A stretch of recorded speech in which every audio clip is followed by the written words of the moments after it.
Oke, bismillahirrahmanirrahim. Selamat pagi semuanya. Di sini kami akan mempresentasikan hasil dari tugas besar kami dengan mata kuliah Sistem Komunikasi Seluler yang berjudul Radio Network Optimization 3G UMTS dengan anggota yaitu yang pertama Saya Leo Gamaleka 19 10 10 99. Saya Nikido Amar, NIM 19 10 12 25. Saya sendiri Mukti Ramadan, NIM 17 10 12 10. Saya Ivan Rizky Pramudia, NIM 19 10 12 15. Saya Muhammad Rifki Mubarok dengan NIM 17 10 12 09.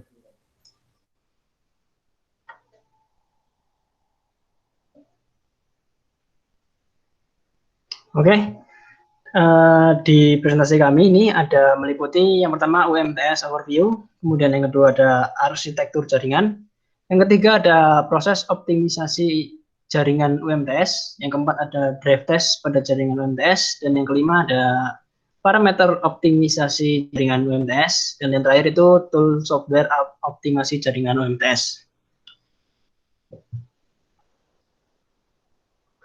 Oke. UMTS sendiri itu merupakan kepanjangan dari Universal Mobile Telecommunication System atau UMTS. Biasanya disebut juga dengan Wideband Code Division Multiple Access atau yang biasa kita tahu yaitu WCDMA. Merupakan teknologi generasi ketiga atau 3G untuk GSM. Kemudian teknologi ini tuh tidak kompatibel ya dengan CDMA 2000 atau juga yang kita sering kenal yaitu CDMA ya. Kemudian teknologi ini menggunakan wideband AMR atau Adaptive Multi Rate, yaitu meningkatkan kualitas suara menjadi lebih baik dari generasi sebelumnya. Kemudian UMST sendiri itu sebenarnya dirancang UMTS ya, itu dirancang untuk menyediakan bandwidth dengan besar yaitu 2 MB ya per second. Kemudian untuk frekuensi UMTS sendiri itu berkisar dari 1885 sampai 2025 MHz dan 2110 sampai 2200 MHz. Kemudian pita tersebut itu atau frekuensi tersebut itu digunakan untuk sel yang kecil atau picosel ya. Kemudian jaringan UMTS sendiri di Indonesia itu mulai diimplementasikan oleh operator seperti Telkomsel, XL ya, XL 3G, kemudian ada Indosat dan itu dia ya. Kemudian dari lisensi pemerintah itu sebenarnya menggunakan frekuensi 1900 MHz. Kemudian ada aturan baru dirubah menjadi 800 MHz begitu. Nah, kemudian frekuensi UMTS di berbagai negara dan kawasan itu yang pertama ada Asia dan Eropa pada umumnya, yaitu untuk downlinknya sampai 2100, kemudian uplinknya mencapai 1900 MHz. Kemudian di Amerika Serikat sendiri atau Paman Sam ya, itu frekuensinya mencapai 1900 MHz sampai per downlink uplink itu sampai 850 MHz. Kemudian di Amerika pada frekuensi 2100 ya, ada 2 jenis ya protokolnya ya, 2100 MHz untuk downlink dan uplinknya itu 1700 MHz. Kemudian di Eropa itu menggunakan frekuensi 900 MHz dan di Australia dan Jepang ya, tetangga kita, itu mencapai frekuensi 800 MHz. Nah, UMTS dalam bentuk arsitektur sistem yang lengkap ya.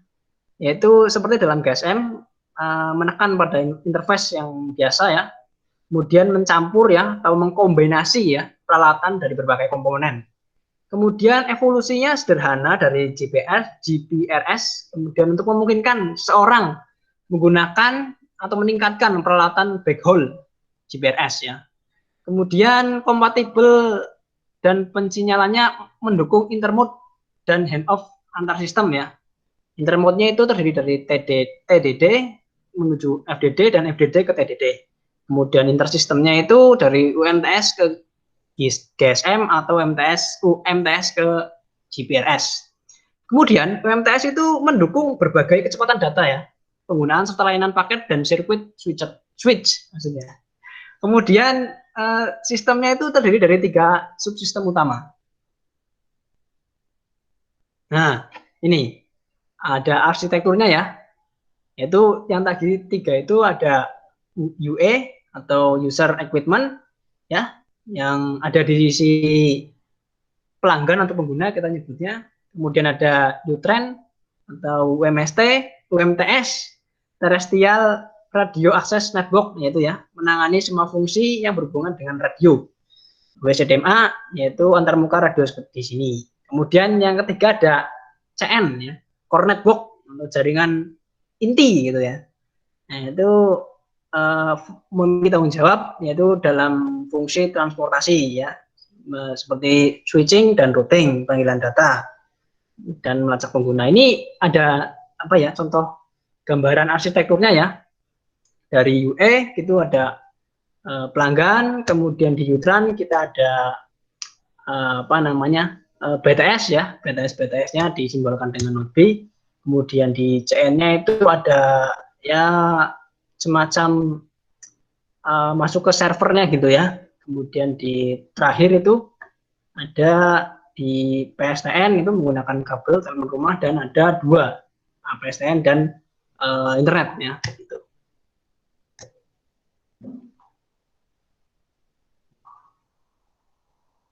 Nah, ini yang tadi sistem arsitekturnya, yaitu UE terdiri dari ME Mobile Equipment, terminal tunggal ya, kemudian UMTS ya, USIM UMTS Subscriber Identity Module, yaitu menyiapkan identitas pelanggan atau layanan berlangganan, kemudian autentikasi dan kunci enkripsi gitu.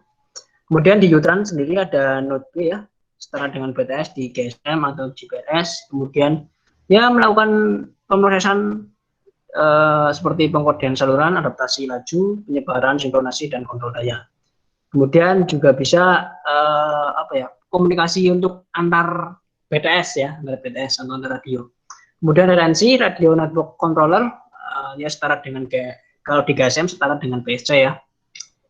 Ya tanggung jawabnya itu ya manage ya sumber daya radio, misalnya ada apa namanya frekuensi, kemudian bandwidth dan segitu. Kemudian ada untuk melakukan handoff, kontrol ketika terjadi trafik yang padat ya, bisa dikontrol juga. Kemudian ada kontrol daya untuk frekuensi sendiri. Kemudian ada enkripsi untuk mengamankan data ya, dan ada kontrol penerimaan dan konversi protokol gitu.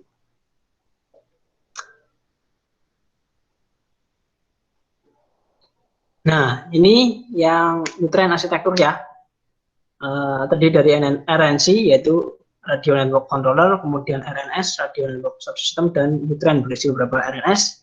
Kemudian ada node B dapat mendukung FDD atau TDD ya, atau keduanya ya. Kemudian RNC memberikan keputusan strategis yang membutuhkan pengiriman sinyal ke UE, dari RNC ke UE. Kemudian sel sendiri itu menawarkan ya berisi FDD dan TDD ya. Ini dari arsitekturnya itu ada UE di dalam sebuah sel, kemudian dicakup atau di coverage dari node B sebagai BTS-nya, kemudian menuju ke RNC ya, itu memberikan sinyal ya seperti itu ya, komunikasi, kemudian terhubung dalam core network-nya ya, jaringan inti begitu.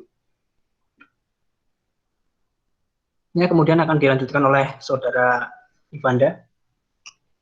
Oke, kemudian akan saya lanjutkan mengenai UMTS sistem arsitektur yang sudah dijelaskan oleh Mas Mukti. Yang pertama yaitu ada core network, terdiri atas HLR, yaitu Home Location Register, yaitu di mana database yang terletak di sistem asal pengguna. Maaf Mas Ivanda, mungkin bisa dimunculkan ya mukanya biar kita lebih kenal gitu, akrab gitu. Oh, belum muncul apa? Di sini sih saya udah munculin sih. Coba. Sudah muncul. Sudah muncul ya?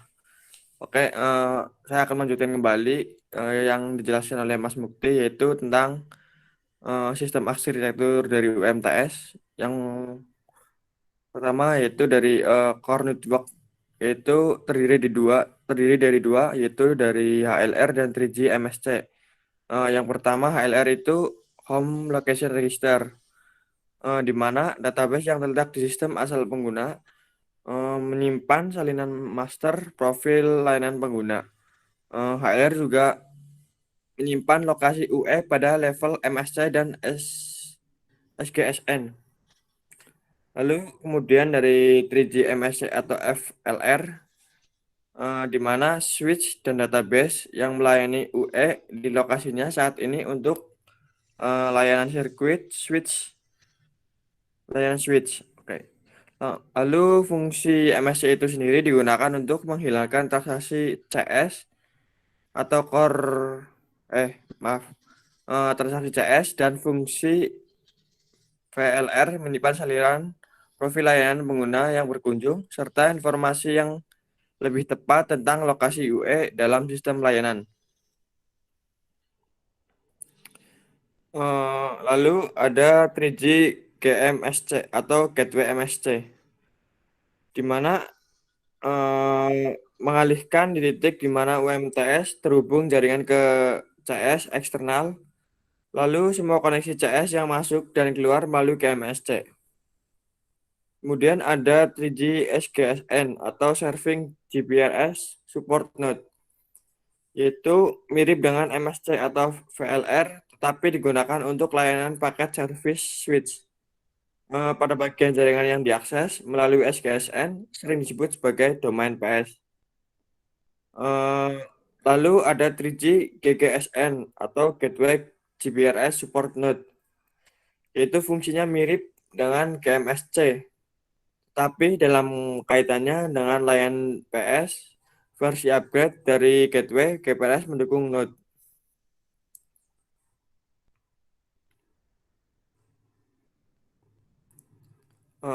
Lalu ada core network. Core network dan interface dipisahkan menjadi dua domain logis, yaitu ada circuit switch domain CSD dan packet switch domain. Circuit switch domain atau CSD yaitu layanan sekuler sirkuit termasuk pensinyalan.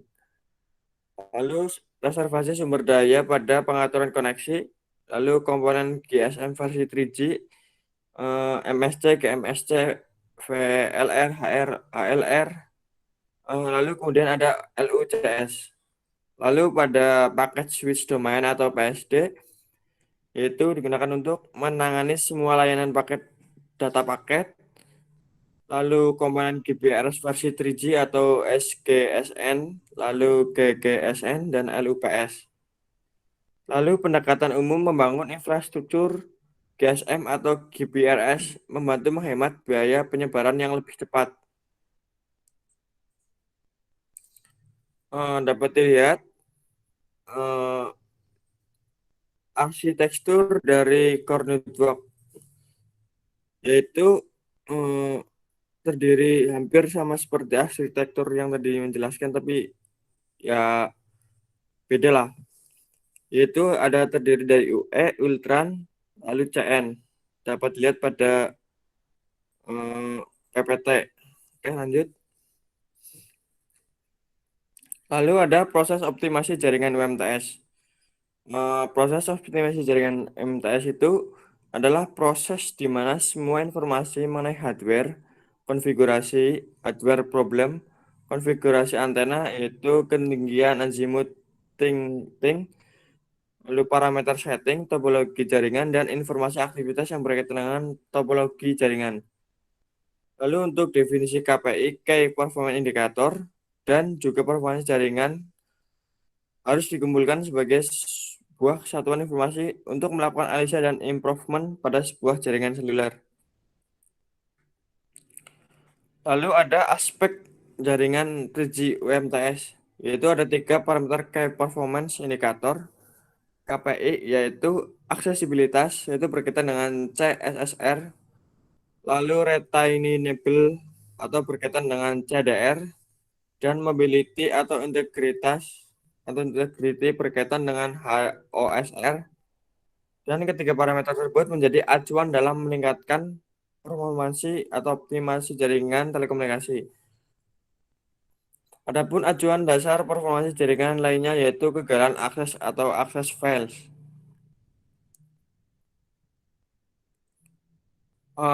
Kemudian ada diagram alur proses optimasi jaringan UMTS. Di sini mengimplementasikan dari praktikum Syscomsel, yaitu menggunakan software Atoll,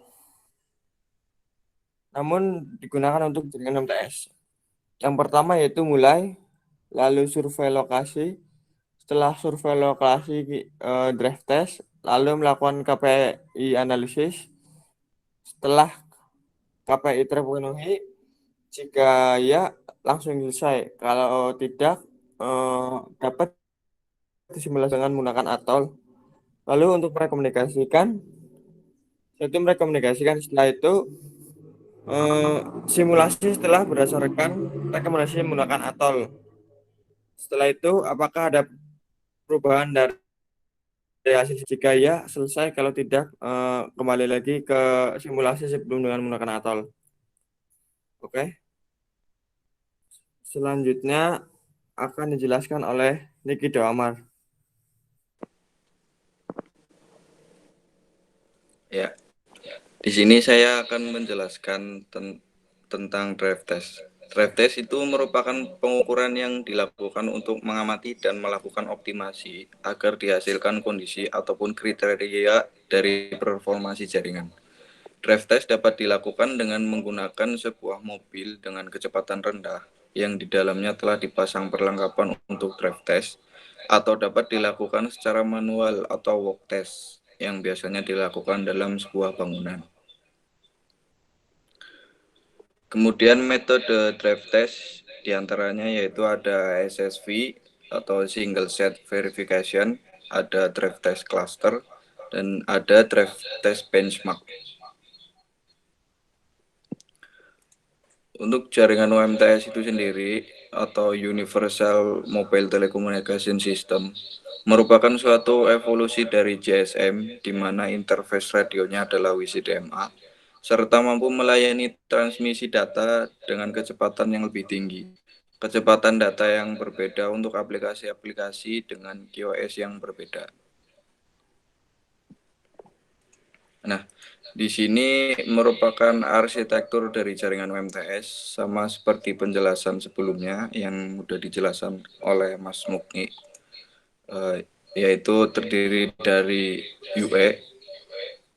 Penjelasannya ada di slide selanjutnya.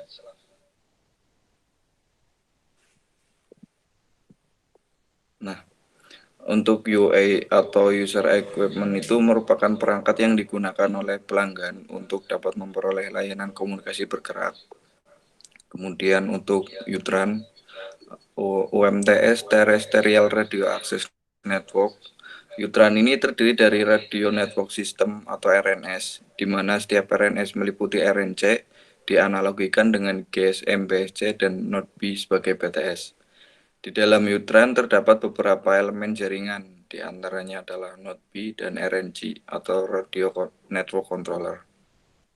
Untuk Node B itu sendiri, sama dengan base station di dalam jaringan GSM. Node B ini merupakan unit fisik untuk mengirim atau menerima frekuensi pada sel.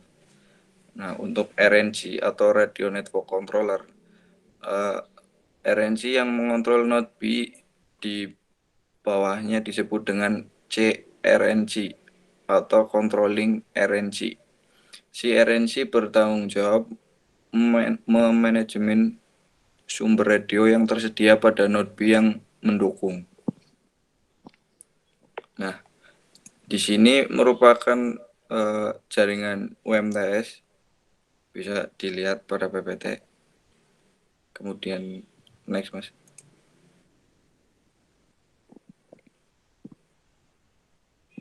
Nah, ini penjelasan dari diagram yang tadi. Untuk kanal logik digunakan sebagai interface antara RLC dan layar MAC yang berisi tipe-tipe informasi yang akan dikirimkan. Kemudian untuk kanal transport digunakan sebagai interface antara MAC dan layar fisikal yang berisikan bagaimana data dikirimkan melalui radio interface WCDMA. Kemudian untuk kanal fisik sinyal yang ditransmisikan melalui kanal radio untuk arah uplink dan juga downlink.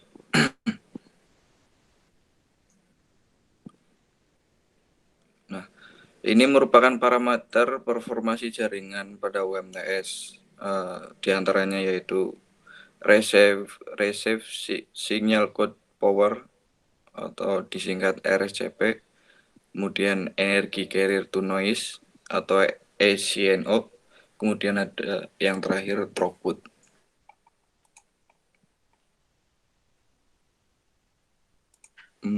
Penjelasan selanjutnya akan dijelaskan oleh Mas Rifki.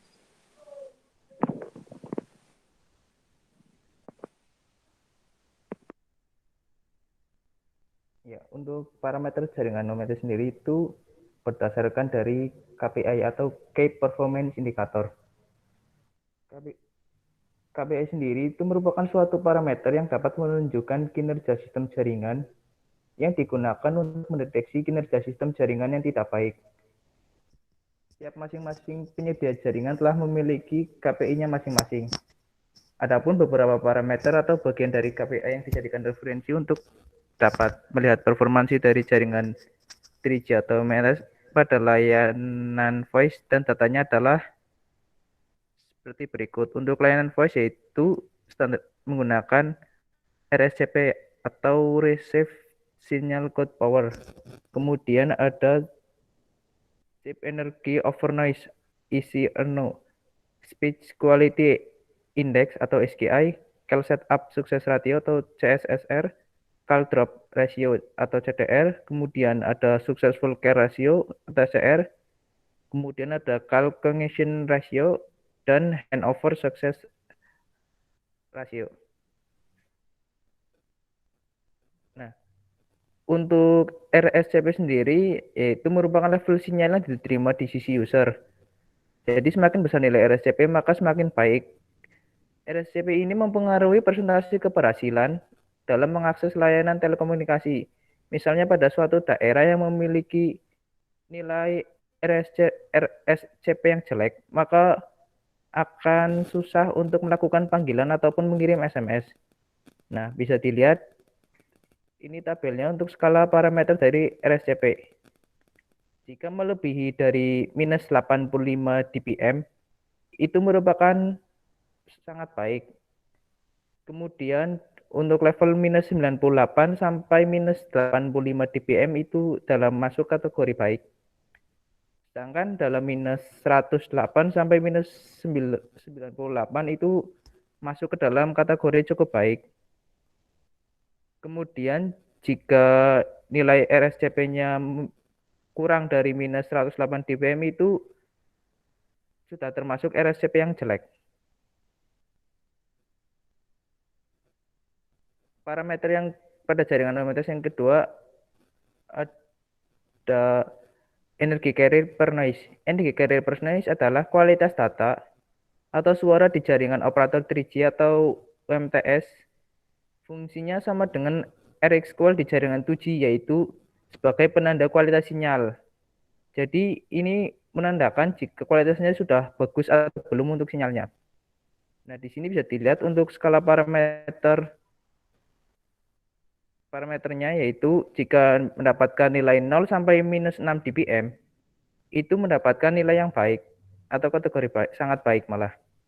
Jika untuk kategori baik itu minus 6 sampai minus 11 dBm dan termasuk dalam kategori buruk jika mendapatkan nilai minus 11 sampai minus 16 dBm dan akan sangat buruk kualitas sinyal itu jika mendapatkan nilai kurang dari minus 16 dBm.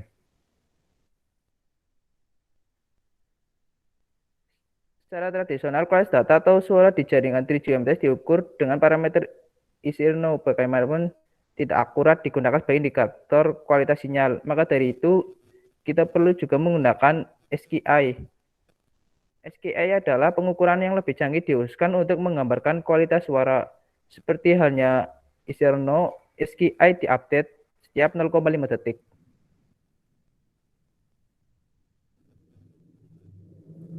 Nah, kemudian ada CSSR atau Call Setup Success Ratio. Ini adalah parameter untuk persentase tingkat keberhasilan melakukan setup panggilan sehingga diperoleh kanal yang dipergunakan pada saat awal signaling. Nah, untuk perhitungan CSSR sendiri menggunakan rumus sebagai berikut.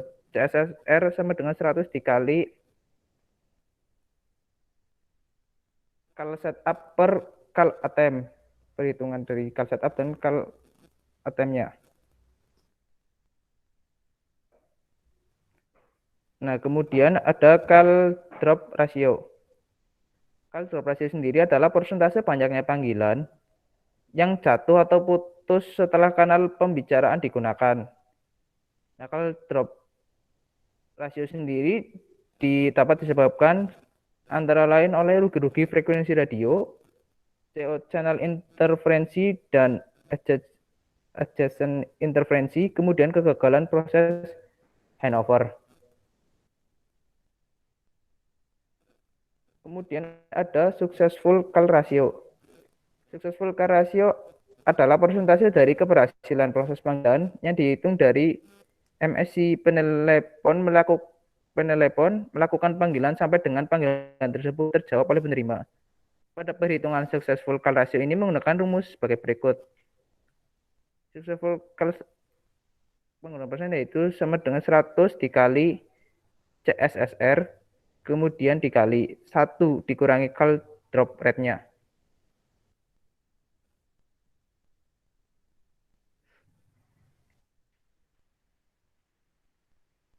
Oke, saya lanjutkan Kemudian lagi. penjelasan selanjutnya dilanjutkan oleh Mas Leo. Oh iya, saya lanjutkan lagi parameter jaringan MTS atau successful ratio adalah persentase kepadatan panggilan yang disebabkan karena kesalahan. Pada perhitungan call concession ratio ini menggunakan rumusan sebagai berikut. Call concession ratio dengan 100 kali black kanal call per call advent.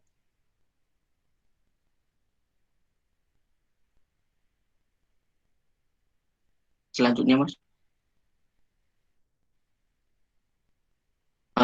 Parameter berikutnya itu handover success ratio adalah persentase tingkat keberhasilan proses perpindahan sel pada MS selama melakukan percakapan atau pertukaran informasi secara mobile tanpa terjadi pemutusan hubungan. Adapun kriteria yang menyebabkan terjadinya handover antara lain level penerimaan RSCP, kualitas penerimaan atau ESNO atau jarak MS ke BTS per budget, fast uplink hopper, penurunan level sinyal secara drastis, dan trafik percakapan. Pada hopper sukses ratio ini menggunakan rumus sebagai berikut. HSR dengan 100 kali hopper sukses per hopper advent.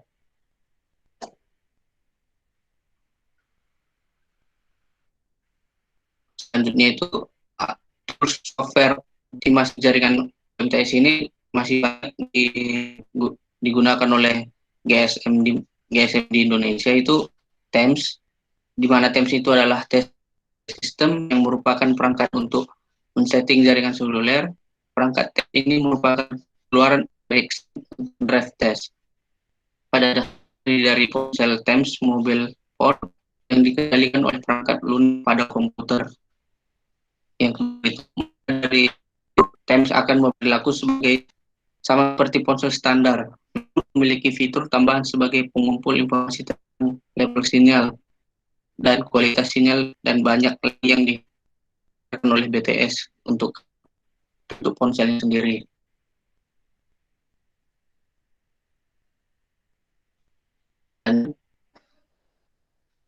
di 3 jenis TEMS yang sesuai dengan penggunaannya yang di TEMS GSM di Indonesia itu TEMS Investigation, TEMS Leaks, dan TEMS Automatic. TEMS Signification itu untuk draft test di ruangan atau outdoor. Mulai versi 4 sudah dapat digunakan untuk draft test dalam indoor menggunakan GPS Global Hosting System sebagai alat dan plotting parameter pada rute draft test yang dilalui. Yang kedua itu TEMS Like. Jenis TEMS ini digunakan untuk draft test di dalam ruangan atau indoor. Kebanyakan ini digunakan di dalam mall untuk memperkuat jaringan. TEMS Like ini merupakan versi penyederhanaan dari TEMS Integration dengan menghilangkan beberapa fitur yang bertujuan mengurangi beban kerja dan konsumsi baterai komputer.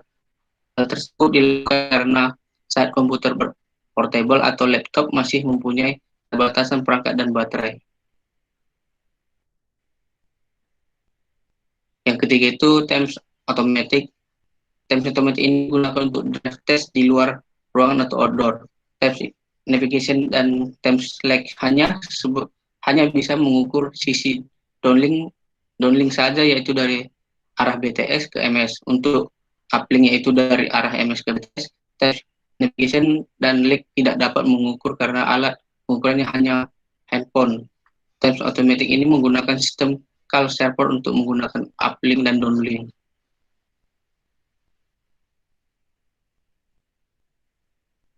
Sekian presentasi kami dari ini.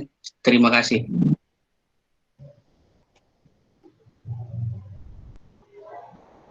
Ya, baik.